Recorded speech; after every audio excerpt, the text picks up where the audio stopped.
Before we begin, one change in our original agenda. One of our guest speakers was not able to make it this morning. I got a call or an email this morning, and her life has gotten crazy beyond the normal, and she's not able to make it. And that is Zazu Genis will not be with us today. So we do still, however, have two folks from the area. Some of you may or may not know, but I was invited to go to East Palestine shortly after the accident occurred. And it's not just the accident, it was the intentional burn of 5 tanker cars of toxic chemicals that was dumped along the side of the railroad tracks. But River Valley Organizing, who was on the scene shortly after the accident, invited me to come to this meeting. They had a town hall meeting a couple of weeks after the accident. And the main reason I was invited was because people had so many questions about the testing that was being done by the railroad company and the EPA, and because of all the conflicting information they were getting. And it was hard to figure out what was real and what was not. So it was at this meeting that I met both our speakers today, both Jami and Amanda. Our first speaker, who we'll start out with, is Jami Wallace. She is a lifelong resident of East Palestine, and she'll tell us a little bit about how the accident came about, what it was like to be there during and immediately after the accident, and what the folks there are dealing with today. And then Amanda Kiger from River Valley Organizing will talk about how they got involved in this situation there. And after the speakers are done, Teresa Mills, CHEJ's staff organizer, and I will ask some questions of our speakers, and then we will open it up to you all to ask questions as well. So with that said, let's begin. Our first speaker is Jami Wallace. Jami is a mother of a 3-year-old. She was born and raised in East Palestine and has 47 immediate family members who live within 1 mile of the train derailment, which occurred on February 3rd. She was evacuated from the area with her husband and daughter the night of the derailment, and they have not gone back since. Jami got involved in organizing her community after the evacuation of the town, and she was told by a toxicologist for the railroad company that her home was unsafe. When she learned this, Jami realized that she had to get involved and fight back. Please welcome Jami Wallace.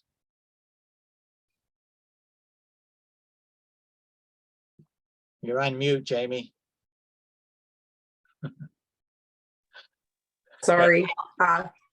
First of all, thank you, Dr. Lester, for having me here and bringing awareness to our situation. At this point, we realize as a community, the only thing that's going to save us is that awareness and prayers. So if everyone on this call could spread what you've learned here today and pray for us, we would appreciate it.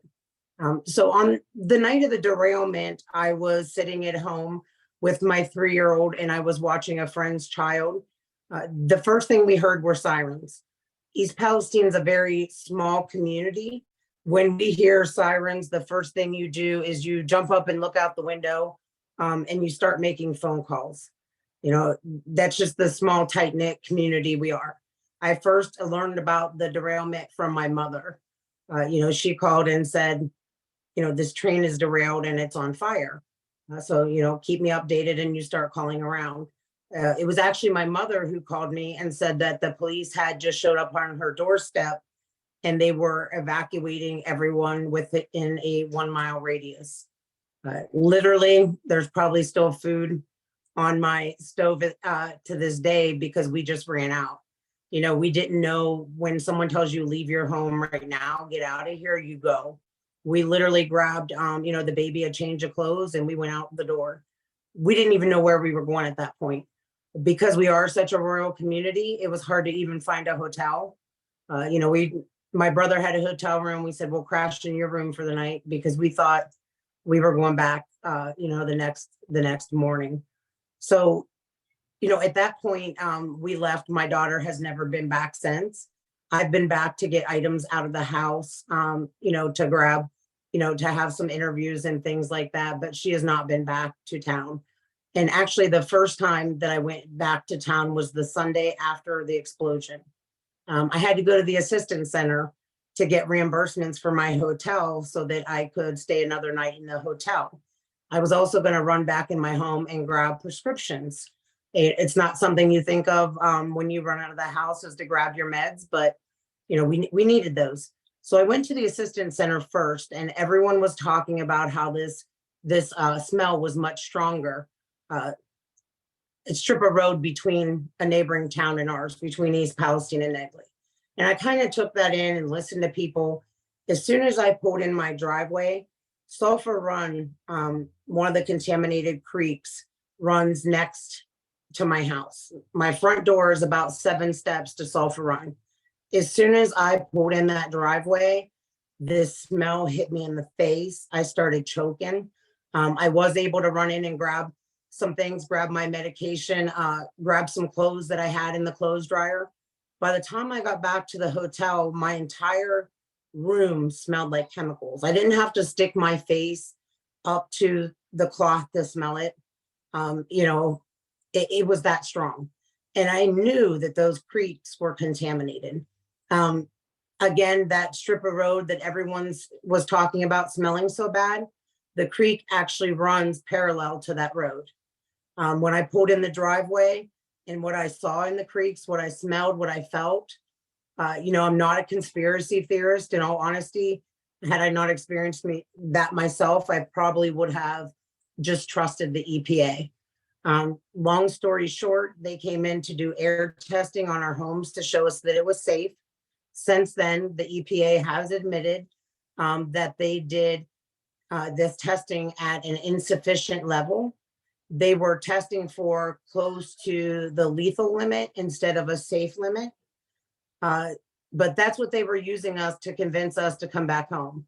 When I started insisting on water and soil sampling, you know, these tests had not even been complete yet, and they told us that we could come home.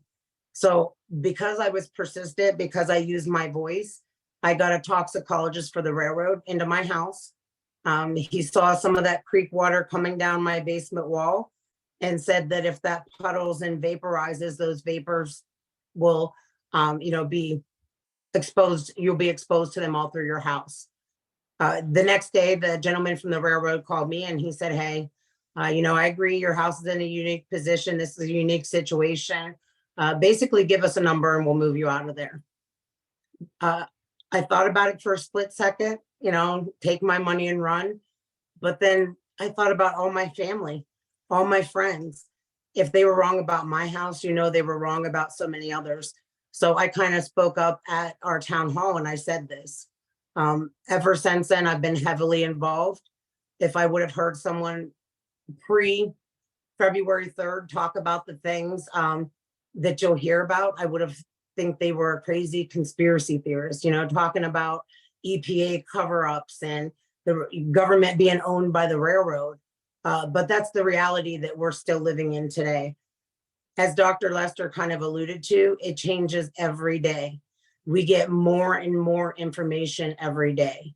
The things that are happening in our town right now, with the town being divided, you know, all these donations are coming in. They're not going to the people. They're going to the small businesses in town. Actually, Dr. Lester, you talk about being at our first meeting. The owners of that building that were generous enough to donate that building to us had been doing interviews with me about how sick they were.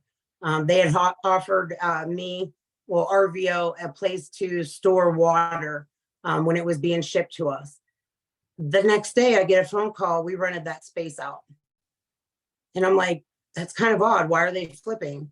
Then I find out the EPA is now running that building we were in, Dr. Lester. That's the EPA Assistance Center. Norfolk Southern is running a piece of empty property off of them for their command center. Shaw is taking their product down to Georgia and selling it. This $1 million that they're claiming they gave to a Norfolk Southern liaison to spend on community needs. He met with the Chamber of Commerce. He won't meet with us. He has, he has bought ice cream cones for all of our children at the local ice cream shop. He's paid our local salon to cut everyone's hair for free. He has paid to have our dogs' nails clipped. They're giving our children coloring books called Dusty, the fish that has asthma and what asthma triggers are. This is what they're giving to our kids. Right now, the way Norfolk Southern is getting it right, they're holding a street fair and giving all free rides. As people are still relocated, as we're still testing positive for vinyl chloride, when even the EPA admits we're being exposed all over again. They're just now digging up that burn pit from when they decided to explode those 5 trains of vinyl chloride over our city. The things that it's unimaginable. It's every single day a new piece of information is revealed. As I was just saying, we just found out that our own fire chief was not even in town the night of the derailment. You know, everybody asking about chain of command. You know, no one has ever mentioned that to us. The text messages that were just revealed between our fire chief and our mayor, you know, talking about firefighters being sick. Where do we go? They won't see them at the clinic. They're not treating first responders. And this comes just a couple weeks after our fire chief was on a local television channel saying that none of the firefighters were sick. The transparency is what leaves us in the same place today that we were back on February 3rd, with 0 answers.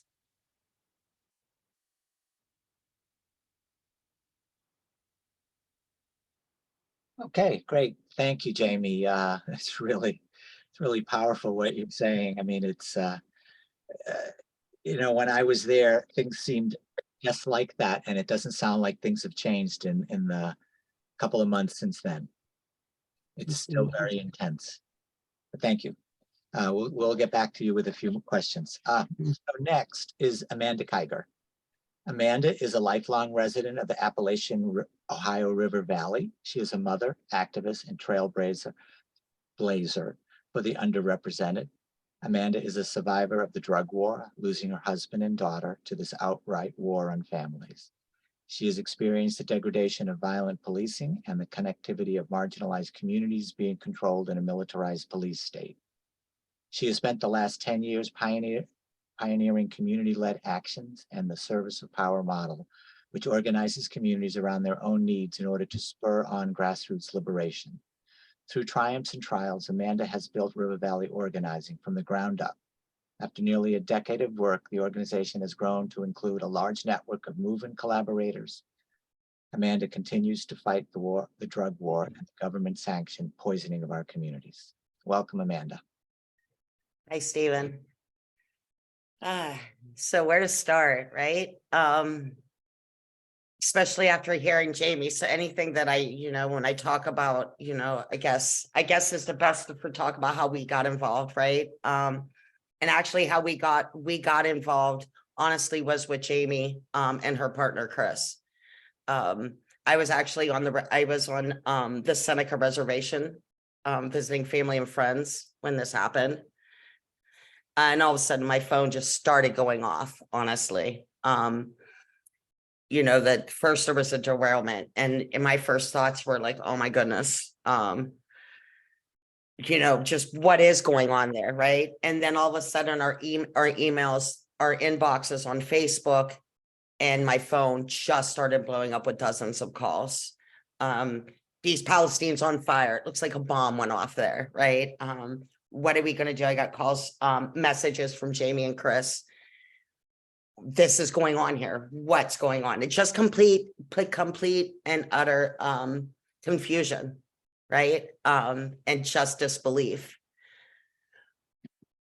We came on the scene originally it was because we were there, right? Our folks that we knew, or the leadership base that we knew had been harmed by this.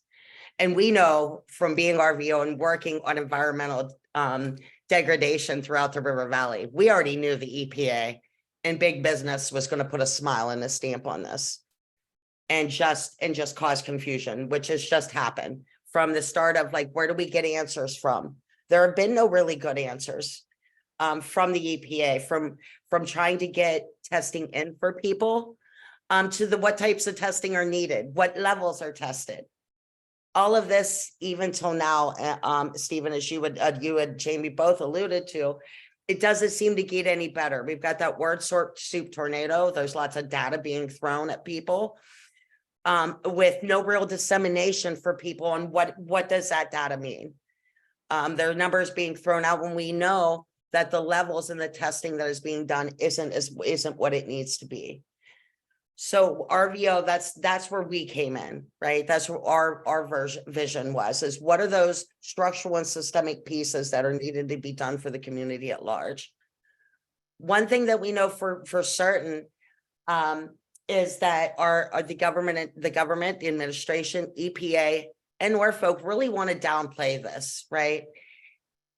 East Palestine is ground zero. The people in East Palestine community had a bomb detonated inside right there in their community, in their neighborhood.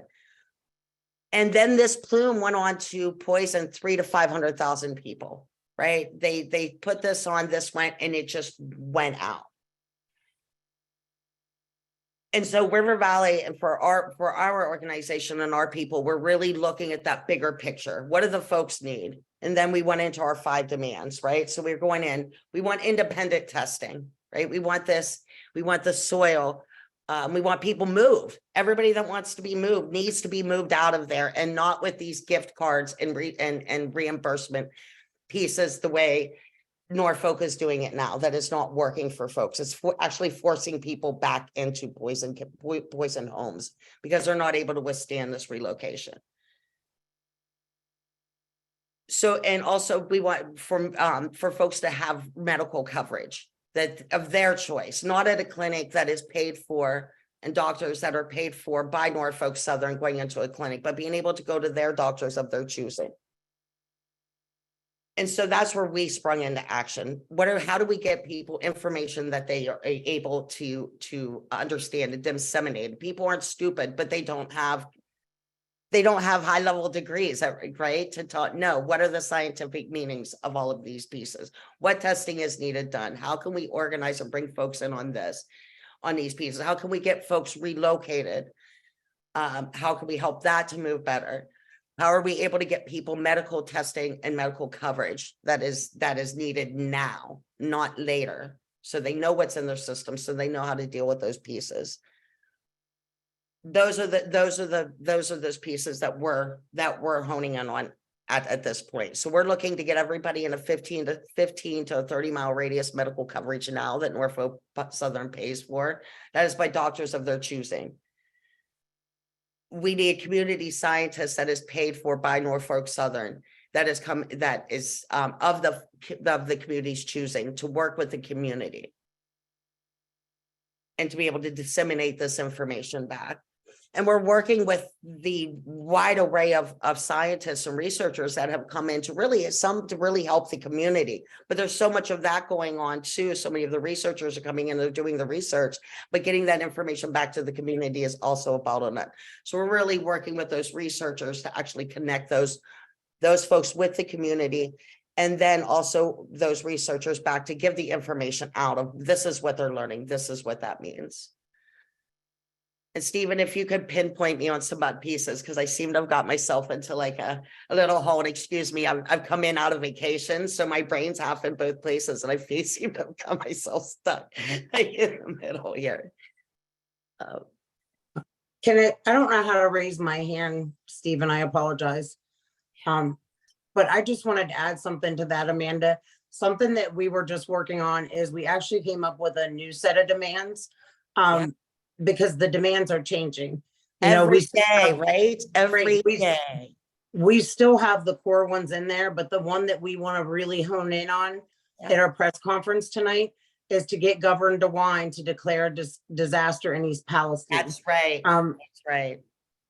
A lot of our other demands would kind of start to fall in place if we could do that. Right. Pennsylvania cannot get any help until Governor DeWine declares that.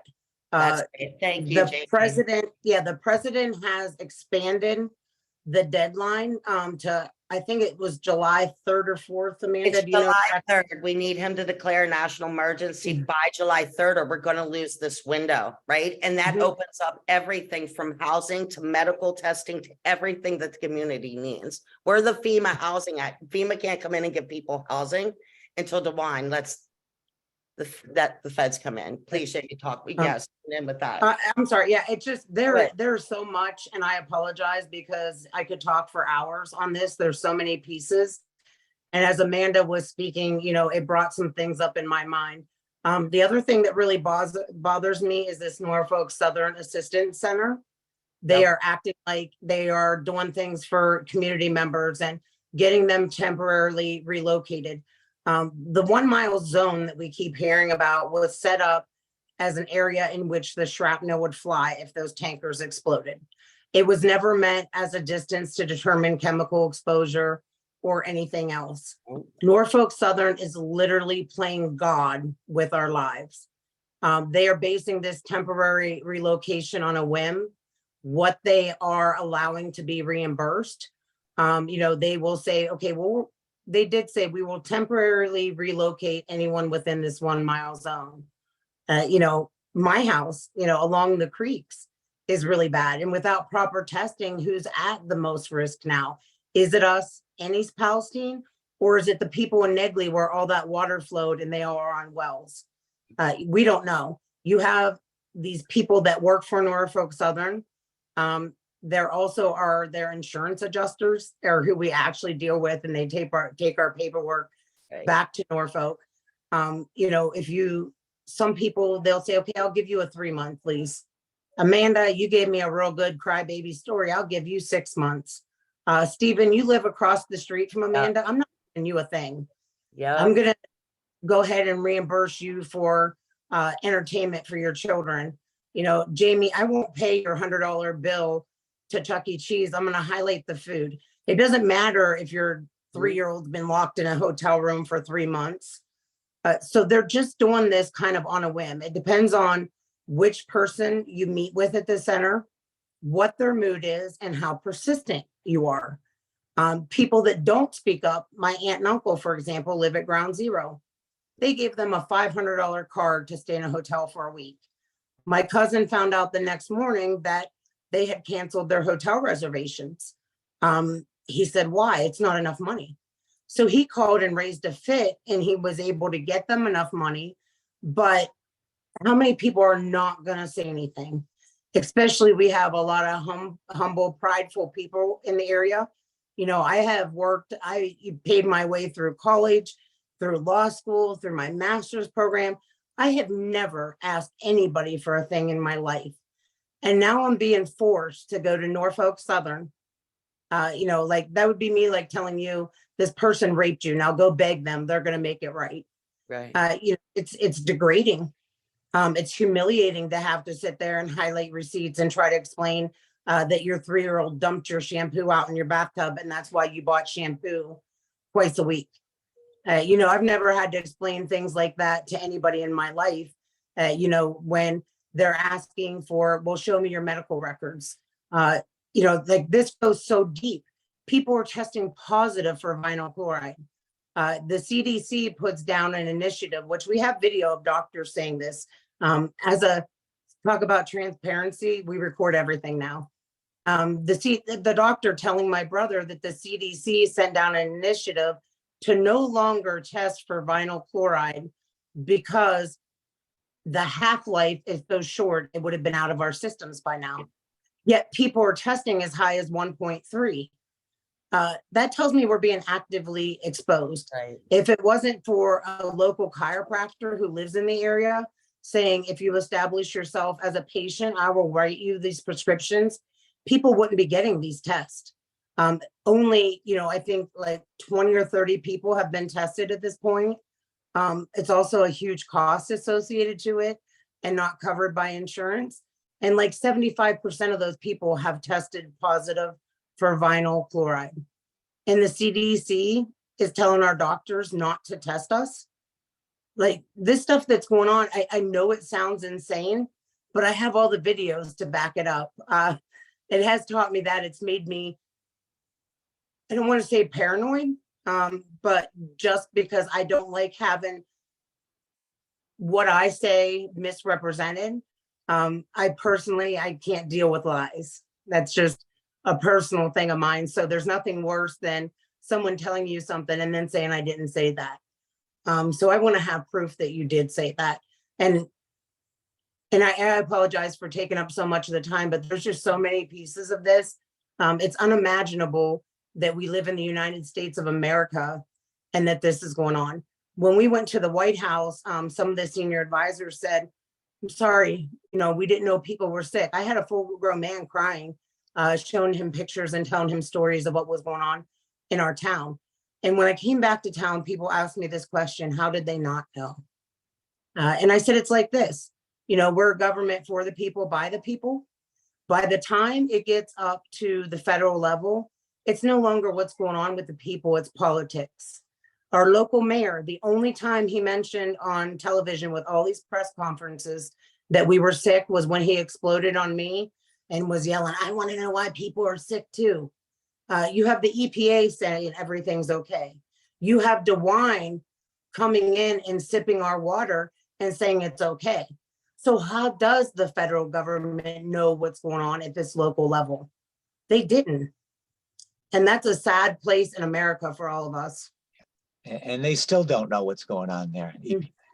To me, it's outrageous that they have gone in there, not just EPA, but the company as well and its contractors, and not tested for chemicals like vinyl chloride since the very beginning. They've failed to do that in the air testing. And now for CDC to say not to test people, I mean, you have to wonder what's going on.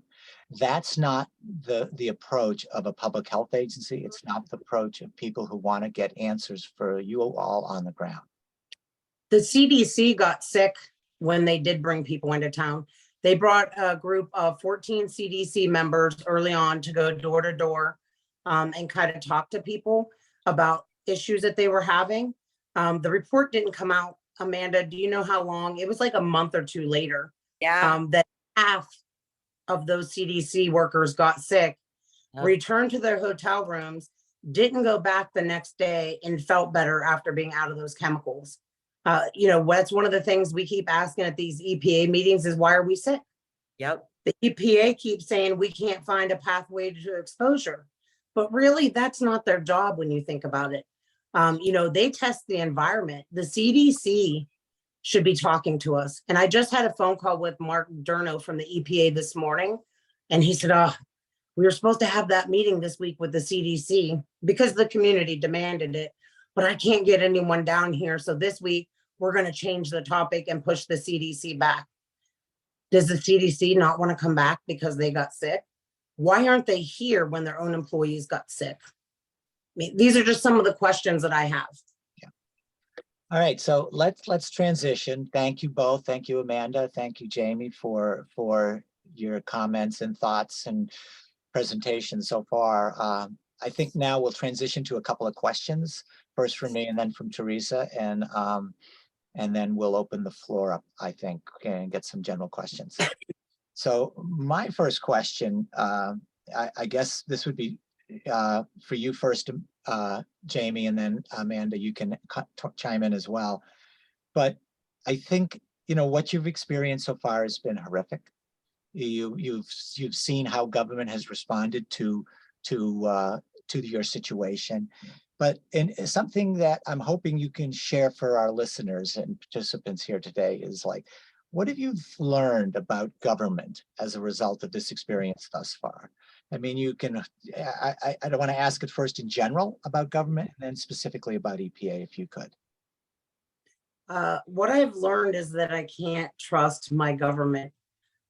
It's sad to say, and like I expressed earlier, I was a person, my undergraduate degree is in political science. I have a law degree. I've never distrusted the government. It wasn't until I had that experience myself. Now what I see is a few things. What I just mentioned, by the time that what's going on with people at a local level get up to the federal level, they don't even know what's going on. I've seen these leaders step back.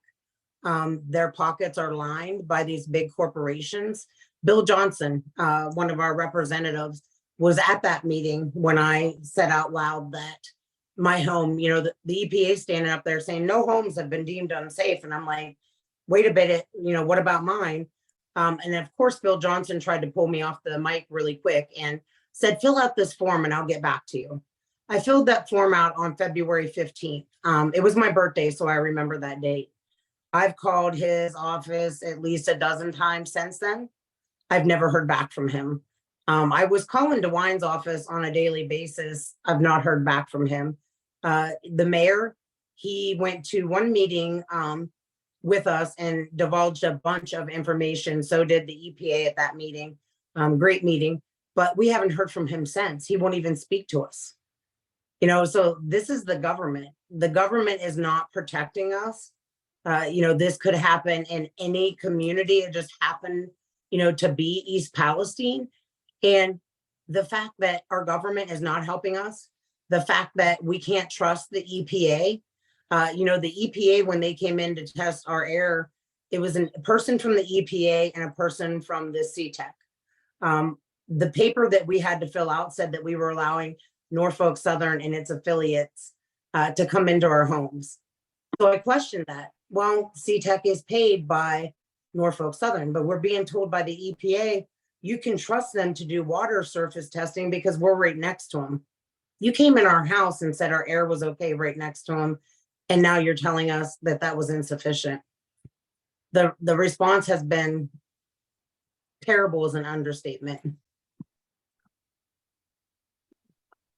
Yeah, for myself, I think, Stephen, honestly, it just double tapped that we really have to be our own watchdogs. We've seen that every step of the way, you know, and we've known that, right? And it just really firmly sets that in the belief, even, you know, with the conversations that we have had with the EPA around the testing of dioxins, right? How they've done it and the questions that we've asked them here. This is the problems we have with your testing pattern. We were all on that call. And then we get a two paragraph full of fluff, rating us back for an answer. So to me, it just really enforces that we have to be our own watchdogs and fight for ourselves because they aren't here to protect us and they're here to protect each other. Right. That's what It's sad, but it is very true. You're very right. Yep. Okay, Teresa, do you like to? Yeah, first of all, I would like to say to Amanda, and I've known, not Amanda, to Jami, and I've known Amanda for many years. Jami, 30 some years ago, I was given the nickname Housewife from Hell, and I welcome you to our club. So, Well, let me tell you, Teresa, since the derailment, if anybody notices that my last name changed, I did get married on March 19th. And I say that he finally realized to appreciate my big mouth. I think that's what he was holding off on. So for all you gentlemen, go home and kiss your wives. Thank her when she's giving you a little bit of heck. And to all the women, keep it up. One day they will appreciate it.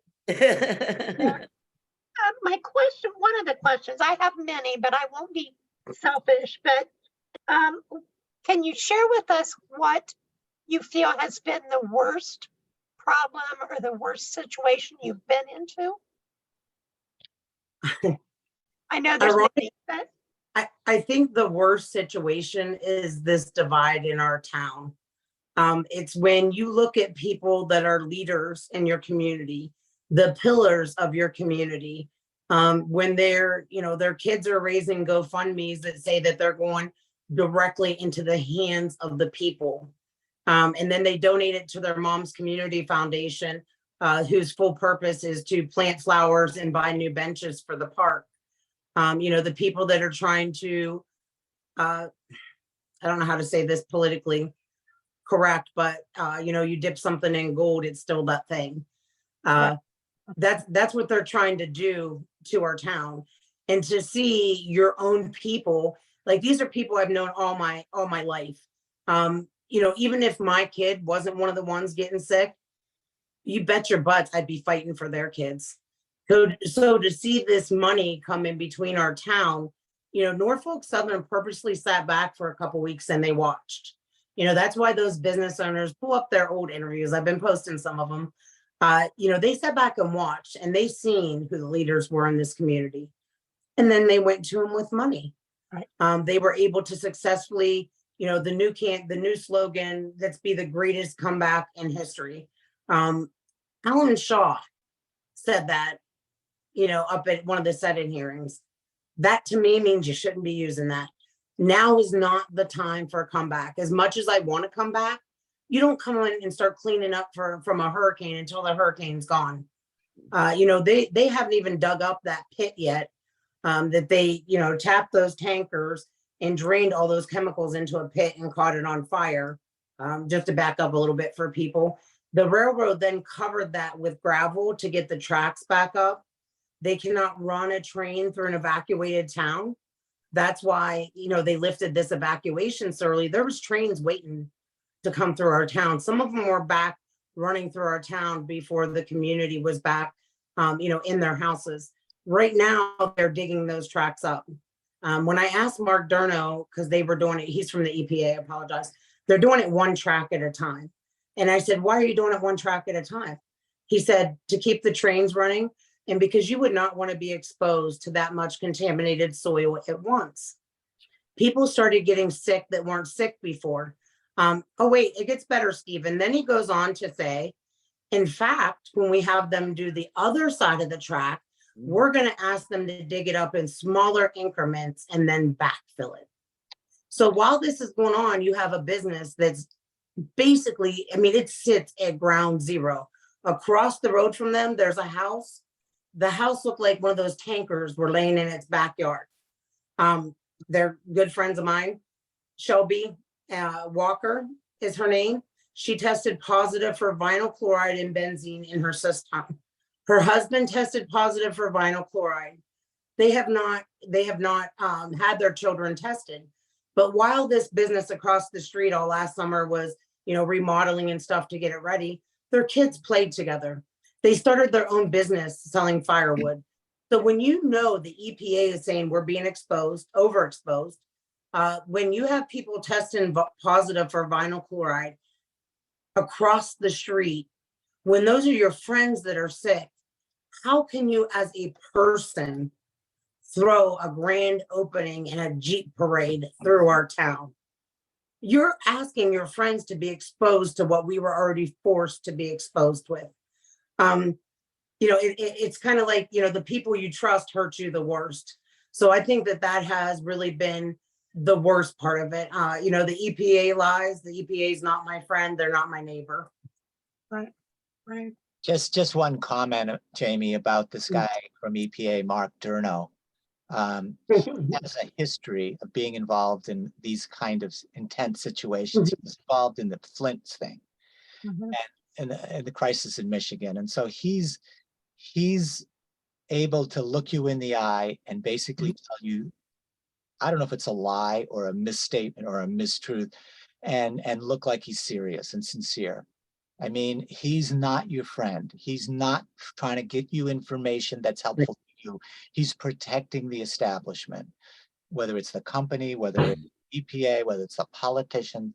It's not the community he has interest in. And we have already noticed that, Stephen. One of the things that we noticed he's been doing, for example, my brother's name is Eric Jason. On all media, all of his legal documents, it says Eric. He's been called Jake by his family and his close friends.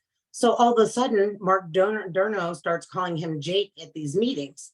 And my brother's like, that's creepy. Like, only my friends and family call me that. And how did you even know to call me that? When I went in and finally found an apartment, I was asking about, how they could help me. And the gentleman from the railroad said, oh, you're renting off a Harold Fiesel. I said, no, I'm renting off a Rick Fiesel. Oh, well, it's Harold R. The landlord had just told me he had never been to the assistance center before. So I called him and gave him this information. And I said, I didn't even know your name was Harold. And I've lived in the city my whole life. They are trying to make you feel comfortable. They're calling you, Stevie, and, hitting you in the elbow. But we're not fooled. We're not fools. We know what he's doing. It's all PR. They're trained to do that. They take courses in how to deal with the public, how to, I don't want to say they lie, but they don't tell the truth. And when you ask them a question in public, you always get this, let me get back to you, because they want that PR answer. Ironically, for our community press conference tonight, when Steve Smith will be dropping a bombshell with his test results, they don't have a technical person to attend to answer the technical questions. I think that's purposeful. And I think it's purposeful so that they can watch it and they can plan the answers. They don't want to be put on the spot. They don't want to have to answer questions impromptu, because just like you said, all those answers are scripted. The words they, my past career, I was a human resource director. Anybody that's trained in that, words are everything. The words that you say set that whole tone. He's trained in that. Yeah, I would always, when they would give me that, I'll get back with you, I would say, no, I need the answer right now. So, please answer the question. And the more they would persist, I would finally say, okay, if you don't have an answer, then excuse my language, what the hell are we doing here? Because you're the one that's supposed to have the answer. Right. So I try to never let them get by with, I'll get back with you. No. And I've been trying to keep my swearing to a minimum, because for some of these things, there's no other way to explain it. Yeah. Stephen and Teresa, I think we should go ahead and move on to the question portion. And I see Renee has her hand up. Yeah, yes. Thank you, Hunter. Hi, everybody. I just have one question. What bothers me is that EPA, Environmental Protection Agency, I wonder what they're really protecting. For years, EPA has let people die. Cancer Alley, people are still dying. So now you've probably seen this Just Stack where all these people got all this money, all this funding. What do you think has really changed with EPA, if anything? Is that for me or for Amanda? Jami, if you want to answer, go for it. I don't care who answers. I have a comment on that, if I could, and that is that I've been working with EPA I've been working with communities, dealing with EPA for over 40 years. Mhm. I have seen some awful work done by EPA, and this is as bad as I've ever seen the agency. Yeah.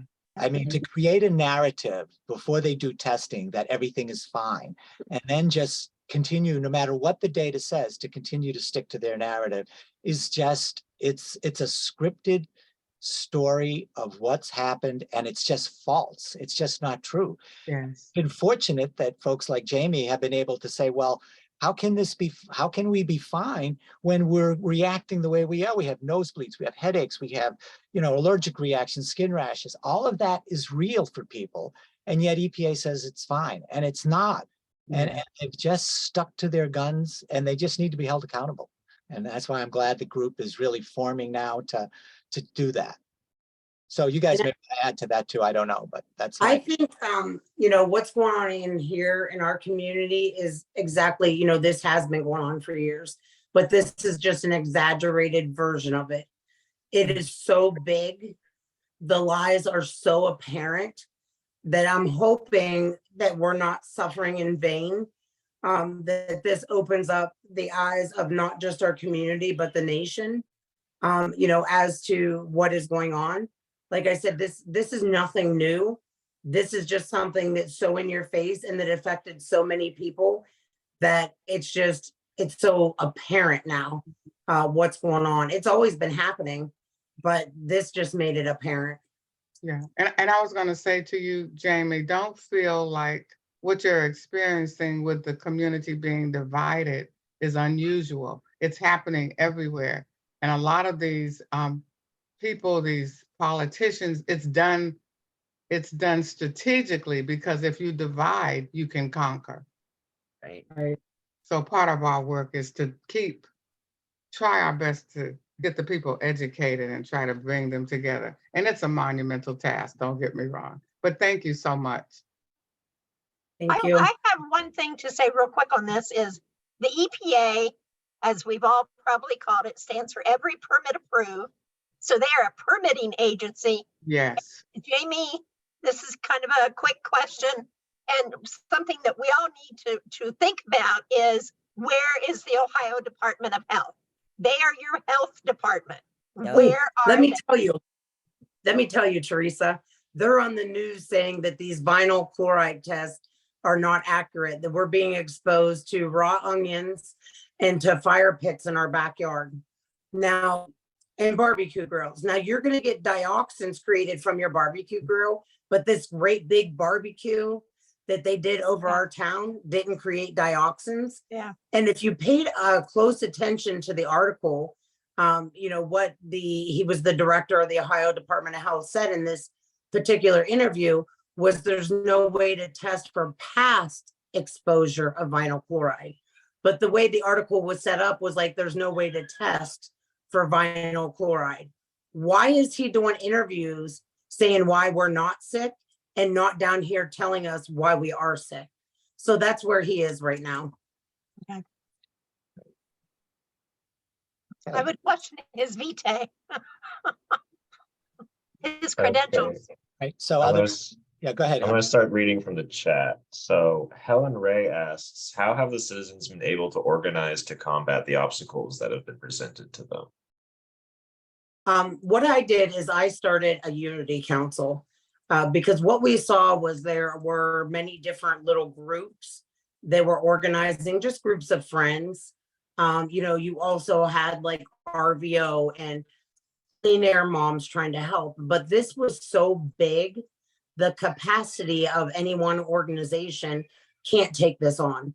You know, the very graciously Clean Air came down and brought us some supplies, but they didn't understand the magnitude. You know, there's 4,700 residents in East Palestine, but this goes way beyond East Palestine. So when you start handing out air filters, do you know how many you need? So what I did with Unity Council, so one more thing. The other thing is there are so many issues.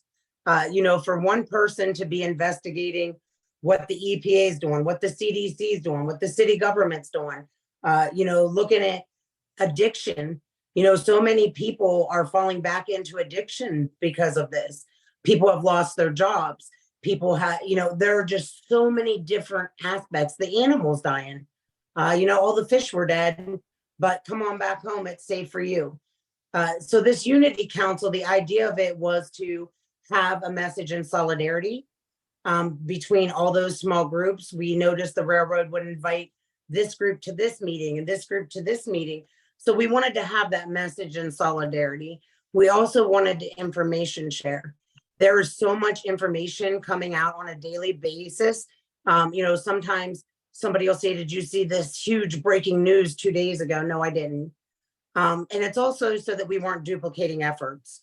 You know, I know RVO was working on getting some trauma care in. We had another small group that was working on getting trauma care in. So if we could just pull one person from both of those groups and put them together and get trauma care in, it doesn't matter if RVO brought them. It doesn't matter if I brought them, as long as our community members are getting help.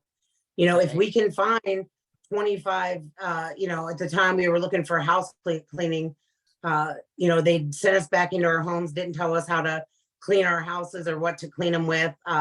A lot of people physically couldn't do it, you know, so, you know, if you can find 25 different small businesses that each donated 2 house cleanings, you know, then you might be, and that's just an example, we need way more than that. But my point is we need everybody to come together.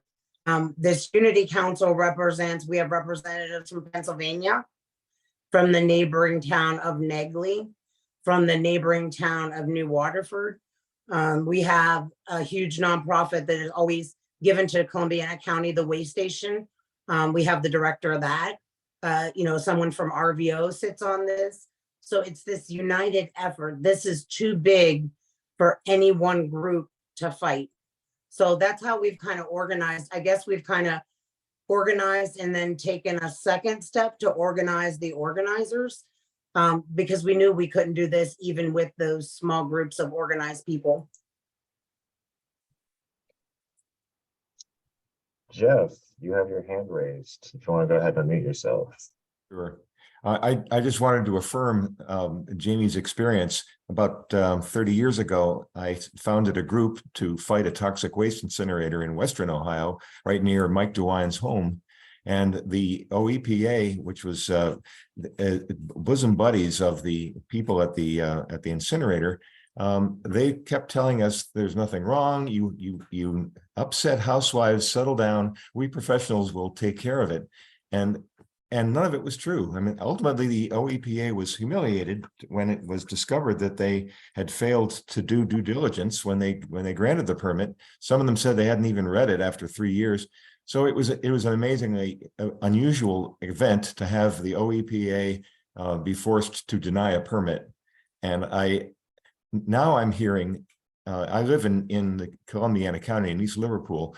Every single newspaper article, everything I read in the national press tells me that all possible efforts have been made to assure you that everything is safe. And they've gone overboard with every possible way to make you happy and make sure you're safe. And yet you're still complaining. And so there's a tremendous bias in the news media in favor of supporting what the OEPA and the US EPA may be giving them. And it's hard to fight that.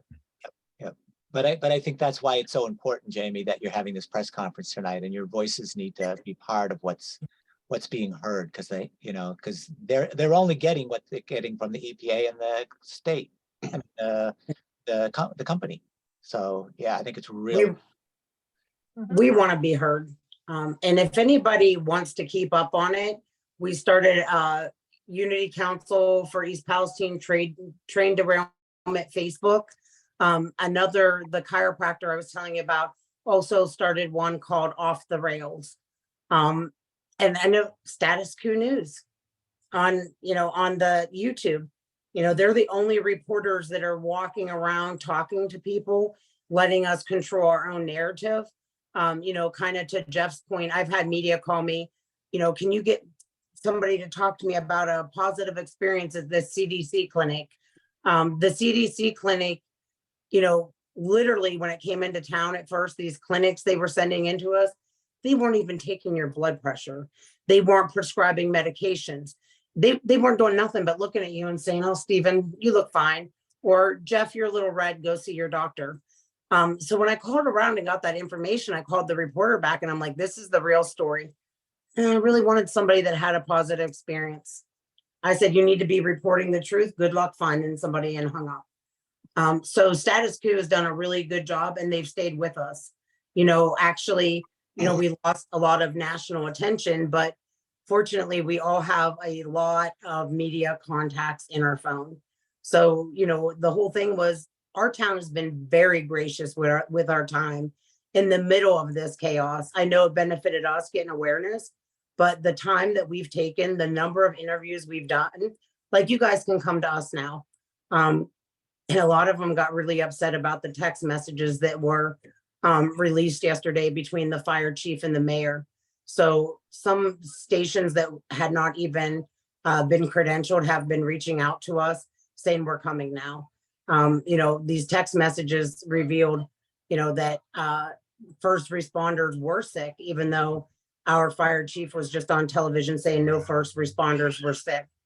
The things that he said about me, Kyla, I apologize, I have a 3-year-old. The things that he said about me personally, back and forth, and the language he used, they talked about DeWine, they talked about the EPA, they talked about the animals and how they were going to be left to starve. When they did that, get the hell out of here, we're blowing these tankers up, people had to leave their pets behind. And when we found out that they were going to, blow the tankers, because they really weren't saying, we found out a few hours before they were going to blow these tankers. They really weren't saying while we were evacuating, and people assumed, they could come back and forth to their houses, or all these pets were left in these houses during this massive explosion, and we weren't allowed back in for days. it happened, when did they, it was at least what, 6 days, I think. I don't know. I'd have to, it's all a blur. But we weren't allowed back in our homes for a considerable amount of time to leave your pet scared and hungry. So these text messages coming out, I think actually kind of boosted this a little bit right before the press conference. Hunter, I think we have time for a couple more questions. Okay, this Chad? one's combining two questions, and in summarization is, what has your experience been with lawyers and lawsuits during this ordeal? And again, it's combined with another one. More specifically, this person is asking, have you been approached by the ACLU or any of those organizations for pro bono work? No, right after it happened, the lawyers descended on our town. They were holding meetings, they were holding, this and that. To this day, I still haven't signed with an attorney because to me, this isn't about money. Yes, I eventually will, because they need to compensate me. The stuff they really took, they can't compensate for. They can't give me back my peace of mind, but they do owe me some money. But right now, my main focus is on health. Like it's hard to even look at that, that long-term stuff when this is going on short-term. We do have an attorney who works out of Cleveland who is a resident. Well, he grew up in East Palestine. His parents were still there. His parents were evacuated. His family's there. He's teamed up with a bigger law firm, but he's been sitting on Unity Council, not as an attorney. He's not soliciting business. He'll put on his attorney hat if we say we want to do something illegal, but other than that, he's concerned. So these lawsuits, the federal government combined them all. So I don't, these lawyers coming in now, everybody's basically represented by the same attorney. But they've combined all these lawsuits together, and I'm not hopeful of ever seeing money for this, nor do I care if I ever see money from this, as long as you can still hear that screaming you just heard in the background. All right. Teresa, did you have a comment, or? Because I want to wrap up, we're at the time, and I want to give Jami the last word. I have one last simple question for Jami. Nope, go right ahead. Okay, and that, Jami, just is there anything that you can think that the folks on this line, on this call, or participants can do to help you all? Is there something that you want to say to people that they might be able to do to offer some support for you? I mean, I think that, like I said, awareness and prayers, please, share what's going on in our community and push your leaders of your state. I know you may not live in Ohio, but some of the biggest support, Amanda can speak to this. When we went to DC, AOC from New York, I believe, was one of the most impactful people that we met. What she said on the floor during a hearing for the House of Reps, like that helped us so much. So, if we don't have, if our leaders in Ohio are corrupt, I'm hoping that some of yours aren't. So that's support, support that. Okay, great. All right. Well, I just want to thank you and Amanda for participating in this call. I know some of you still had a few questions. Maybe we can pull some of that and ask Jami maybe if she can respond, but I want to thank you all for participating, for being here. This is a training series that we do every third Tuesday of the month. We'll have one next month as well.